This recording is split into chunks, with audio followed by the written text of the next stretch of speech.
Alors, des souvenirs marquants, il y en a beaucoup.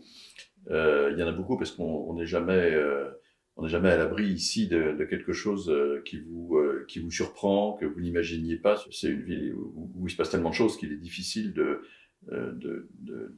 ne pas être étonné tous les jours. Je crois que le souvenir peut-être le plus marquant, au sens où c'était aussi un des premiers, c'est la première messe de Pâques à laquelle j'ai assisté au Saint-Sépulcre. J'avais l'image, comme beaucoup de gens, du Saint-Sépulcre comme un lieu de communion, d'harmonie entre les différentes confessions chrétiennes. La messe de Pâques de Pâques 2006 euh, restera, je pense, gravée dans ma mémoire parce que nous étions devant l'édicule et le père Michel Sabat, le patriarche latin à l'époque, avait fait distribuer le texte de son homélie aux fidèles qui assistaient à la messe. Et arrive le moment de prononcer son homélie et il se tait. Et il m'a fallu un certain temps pour comprendre qu'il se taisait parce qu'il y avait ici les cliquetis des porteurs de chandeliers, là le guide de tel autre groupe qui faisait son discours, derrière l'orgue des chants, etc. On ne s'entendait absolument pas dans la basilique. Et donc le patriarche latin a prononcé son homélie en silence. Pour moi, ce souvenir, c'était une découverte. Voilà, un moment fort. Il y en a eu beaucoup d'autres.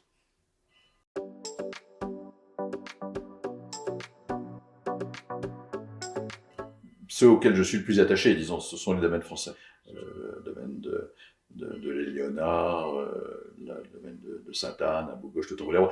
Ce sont des lieux qui sont profondément liés à l'histoire de la France, qui sont même profondément liés à une histoire religieuse qui remonte parfois très très loin. Ce sont aussi des lieux qui sont très inconnus ou très méconnus, mal connus des Français qui ne savent pas que notre pays est propriétaire de ces endroits absolument incroyables par leur richesse religieuse, richesse historique, parfois aussi par leur dimension politique.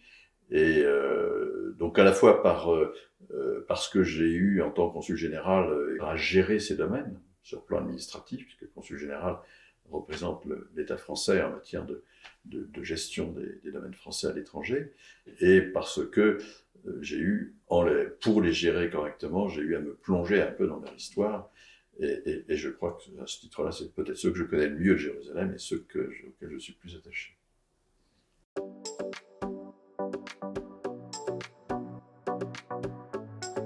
Ah, alors ça, c'est une autre histoire. En fait, j'étais très ami avec Jean Guéguinou, qui a été très nombreuses années président de l'association des amis de l'école. J'avais gardé de très bons contacts et de très bons souvenirs de ma relation avec l'école biblique de l'époque où j'étais consul général. Et donc j'ai toujours eu énormément de respect pour l'école biblique, pour ce qu'elle représentait en termes d'image de la France, de réputation scientifique, que ce soit dans le domaine biblique ou dans le domaine de l'archéologie. Et quand Jean Guéguinou a dû réfléchir à qui il pourrait transmettre ce flambeau, il fallait quelqu'un qui partage une certaine, un intérêt, voire une passion pour Jérusalem, pour l'activité de l'école biblique. Et il a estimé que j'étais peut-être celui qui convenait le mieux à ce poste.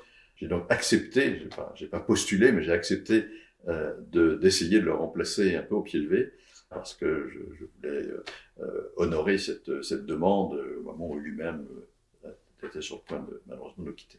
Mais je considère que c'est un grand honneur qui m'a été fait.